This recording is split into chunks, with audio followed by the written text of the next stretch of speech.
So I've already showed you how to V8 swap this thing for very little money, as well as how to upgrade the chassis and give it this cool stance. So it looks great sitting here, and in theory it should handle and drive great.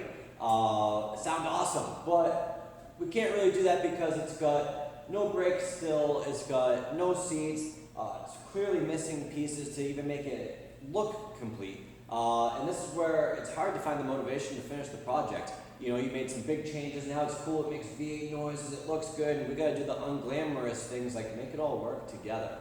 So I guess the first things first is, well, I want to be able to drive this thing, so we're gonna get going on the brakes. I used stock calipers and pad stock replacement ones. For the front, I believe that the calipers they were cheap, they were around like $30 a piece or something like that, and the pads, I think, I don't know, they were like 15 bucks or something like that. And then I bought a brake line kit, a complete brake line kit for about 150, and the hoses and stuff, they were around like, you know, $7 a piece, and there's 3 of them, so not a lot of money.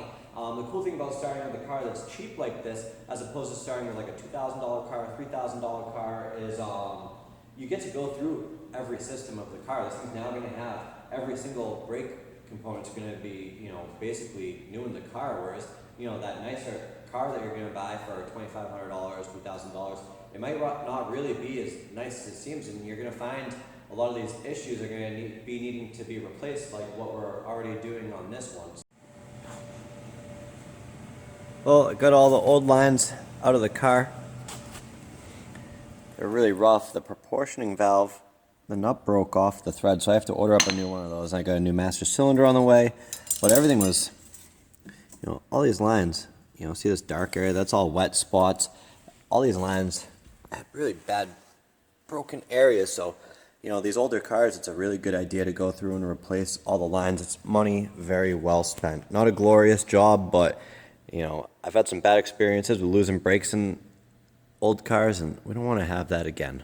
I have the new lines run, but they're loose, and I'm waiting for a new proportioning valve in the mail. But instead of getting stuck, I decided to keep going down my list. I don't have the material to fix the bottom of the core support, but the top of it, it's all blown out around the bushings. So I made these quick little repair panel pieces to go over and pinch the 2 bushings in there so that this core support will hold the car up. It's not pretty, but it works, and it costs nothing.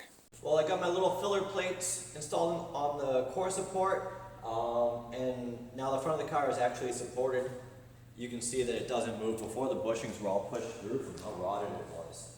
I didn't get the piece yet for the bottom of the core support to fix that, but I'm going to keep on moving on, and we're going to step onto the exhaust. So I went to the store, and I had to get these extension pieces.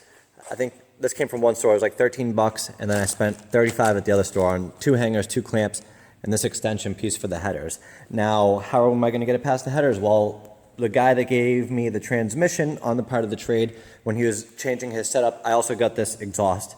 It's a really nice X-pipe with some fake cats and some Flowmaster knockoffs, which they look like they're like single chamber, little tiny guys. This isn't really like my first choice of exhaust, but it's pretty nice, and I got it for nothing. So I'm gonna get this onto the car and try and get the pipes out the back.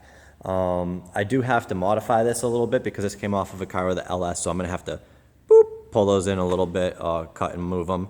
So let's get onto that.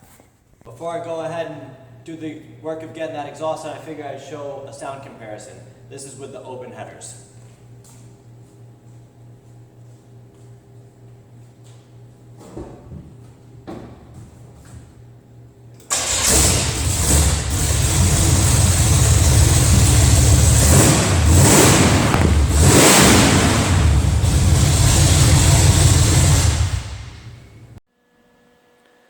So this exhaust is full 3-inch, and when I put it underneath the car, it just hung down way too low. So this is the cross member for the car. Yeah, the good old notch-a-rooney. This is one of those instances where like the being cheap thing really kind of cost you in the long run, because I had to move this, and I could have just bought, you know, a brand new cross member, or maybe found one that someone was selling secondhand. You know, they went from a small block to a LS with a 4L 60, 80, whatever. I would have rather have done that, but it's okay. This is all done and it's going to function and ready to go in there. So the real bad thing about this car is the floors. This is why I decided to not flip this car, and it's more of a project for me. One thing about these cars I've always hated is how low the floor pans hang for the backseat passenger's feet area. So I'm actually going to cut this out and raise the exhaust up. I know that this isn't really part of like the budget build thing, you know, this is some more advanced stuff, but I'm not going to do this twice. So I'm going to get to cutting. Nothing real special to show, but the exhaust is up into the car. It's for 3 inches tucked up okay, but this exhaust always hang low on this car. You can see even this side I had to cut way up. So it's kind of coming through the floor, but this is going to make a big difference in the overall finish of the car. And I guess I'm doing something different with the floors in this thing anyway. So let's hear this. Pretty excited to hear this. I've had this exhaust hanging around for like a year now, and I finally got it onto something. So let's see what this cool little X-pipe sounds like.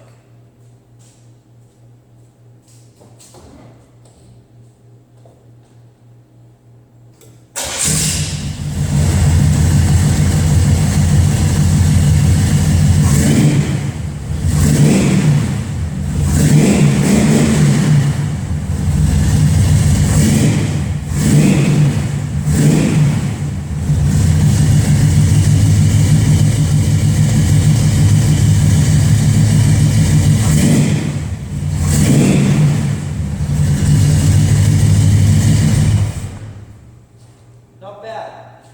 I'm not a huge Flowmaster fan, but better than nothing. Now that it sounds good, you got to get it drivable. First thing, in order to be able to drive it, well, you got to have some seats. So I picked these up a couple of years back, used for a couple $100. It's like one of the best performance driving modifications that you can do is have seats that aren't going to be moving around on you. I'm not going to show you how I mounted these because I didn't really do them the right way, I'll be honest with you.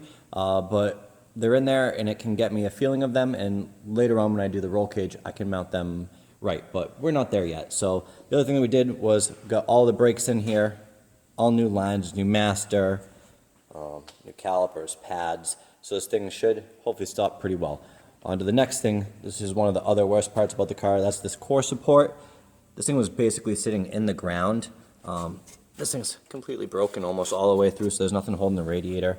I was gonna replace it, but that's kind of a project, so I just went to the store and I got a piece of steel and I'm going to cut that up and get that underneath.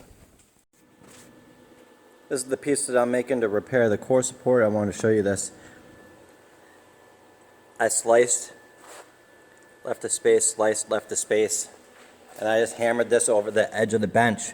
I don't want you thinking I have any fancy tools or something, you know, I mean, yeah, I do have a welder, but if you can weld, you can do this too. Right, got the radiator up out of the way, and I got this into place. Nothing real special, but it's all welded in, and I fixed the rod on the side. I put on these little pieces on the side. So it's not pretty, but it's strong and together, perfect. Hey, it's back on the ground and it's got the front bumper on it. It's looking like a finished product. I still gotta find a good deal on some grills, but good things come to those who wait. The seats are in it. Got the brakes all bled out with the new lines and everything. We got a 3-inch exhaust on there, all tucked up. Can't even see it down there barely, so now it's time to get to the fun. It's like 2:30 in the morning, this thing's super loud, I got no headlights. Taking our first test drive, oh yeah! Woo!